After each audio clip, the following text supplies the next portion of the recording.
SBN inter college से मैं नीता मिश्रा कक्षा 8 के विद्यार्थियों को हिंदी विषय के पाठ 12 पहरुए सावधान रहना। ये पहरुए कहा गया है सैनिकों सावधान रहना।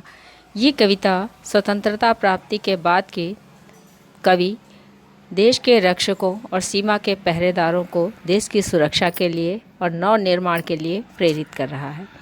कहता है कवि, इसमें संदर्भ लिखना है। प्रस्तुत पद्यांश हमारी पाठ्य पुस्तक हिंदी के पाठ पहरुए सावधान रहना से संकलित हैं। इसके रचयिता गिरजा कुमार माथुर है।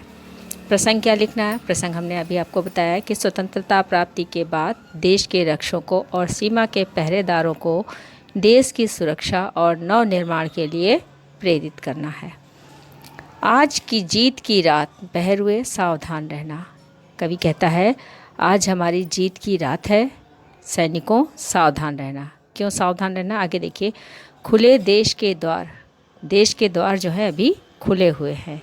अचल दीपक समान रहना, अखंड दीपक के समान जलते रहना, यानी सावधान रहना। प्रथम चरण है नए स्वर्ग का। ये हमारे भारतवर्ष में स्वर्ग का जैसा सुंदर सुखों को प्राप्ति करने का पहला मौका है, पहला चरण है मंजिल का छोर, और अभी मंजिल का छोर जो है बाकी है। इस जन मंथन से उठ आई पहली रत्न हिलोर। ये जन मंथन क्या है? ये जो आंदोलन हुआ था, ये स्वतंत्रता के लिए जो आंदोलन का क्रांति चली थी, जो दुखद परिस्थितियाँ थीं, ये सारी दुखद परिस्थितियों का अब जो है क्या है, ये पहली हिलोर आई है। जो लोगों ने त्याग किया है देश की आज़ादी के लिए, जो आंदोलन किए हैं, उनसे ये उठ कर के आई है। उनके द्वारा उठ कर आना मतलब उसके द्वारा जो है ये समुद्र की पहली हिलोर है, यानी अभी शुरुआत है। अभी शेष है पूरी होना जीवन मुक्ता डोर। अभी बाकी है क्या चीज़? पूरे होना, पूरा होना क्या बाकी है? जीवन मुक्ता डोर, जीवन के मोतियों की माला जो है अभी पूरी होनी बाकी है। क्योंकि नहीं मिट पाई दुख की विगत सांवली कोर।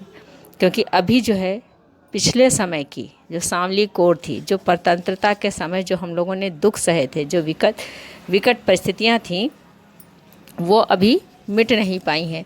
उनका किनारा यानी कोना अभी बाकी रह गया है। यानी पूर्ण रूप से हम लोग स्वतंत्र तो हो गए हैं, लेकिन अभी कहीं कुछ कमियां बाकी हैं।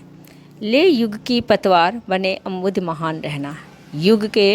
युग यानी जो परिवर्तन हुआ है, जो समय आया है, इसलिए युग की पतवार लेकर के, पतवार होता है जो नाव को चलाने के लिए डंडे में तिकोनी सी लकड़ी लगी होती है, उसको कहते हैं पतवार। जो डंडा होता है उसमें लकड़ी लगी होती है। तो कहते हैं कि युग की पतवार लेकर के, यानी ये जीवन नौका जो है, इसमें युग की पतवार लेकर के अम्बुद के समान, समुद्र के समान महान बने रहना। पहरुए सावधान रहना, सैनिकों तुम सावधान रहना।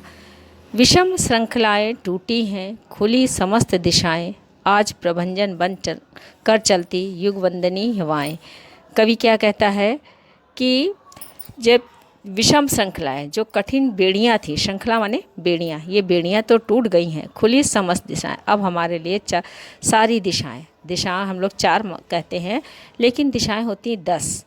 पूरब पश्चिम उत्तर दक्षिण, ये तो मुख्य दिशाएं हो गई, और इसके अलावा इनके मध्य की, जैसे पूरब दक्षिण के मध्य की, इसी तरीके से दक्षिण उत्तर के मध्य की, और उत्तर पूरब के मध्य की। इस तरीके से ये 8 दिशाएं हो गई, और आकाश और पाताल 10 दिशाएं हो गई।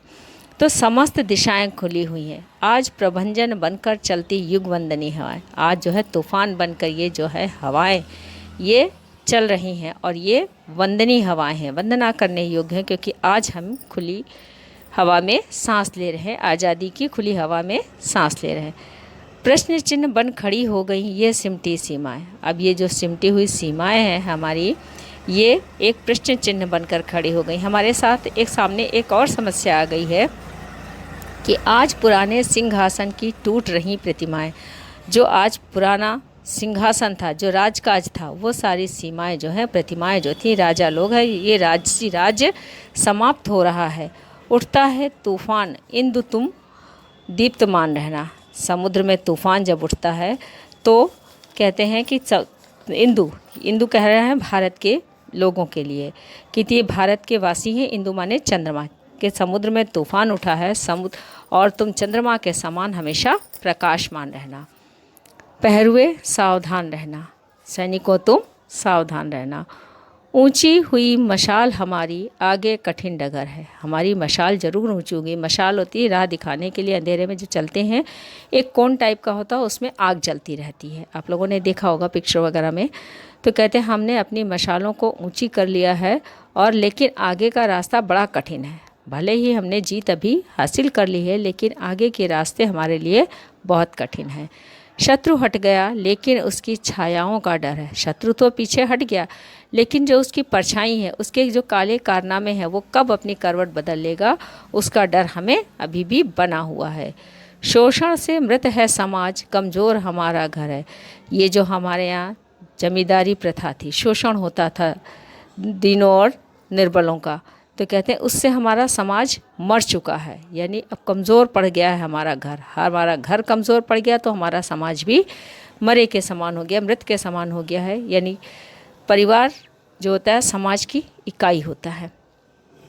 तो कहते हैं किंतु आ रही नई ज़िंदगी ये विश्वास अमर है। भले ही इतनी कठिनाइयाँ हमारे सामने हैं, लेकिन मुझे अभी ये उम्मीद है, विश्वास है कि हमारी ज़िंदगी का नया एक शुरुआत होने वाली है।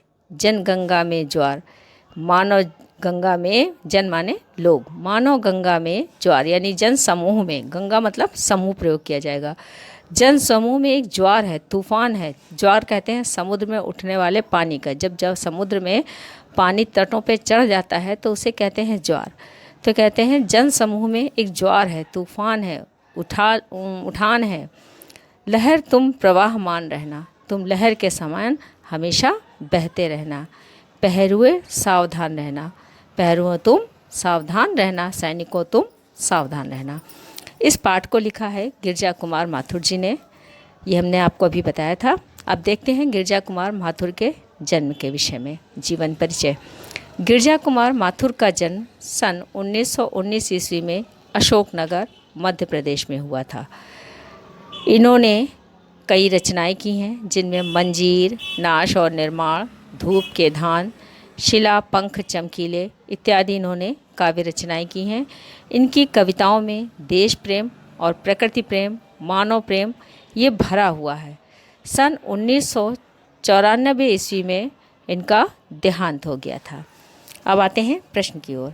जीत की रात से कवि का क्या तात्पर्य है? जीत की रात से तात्पर्य ये है कि हम आज़ाद हो गए हैं, हमारी आज़ादी का, जीत की रात का हमारी आज़ादी की रात।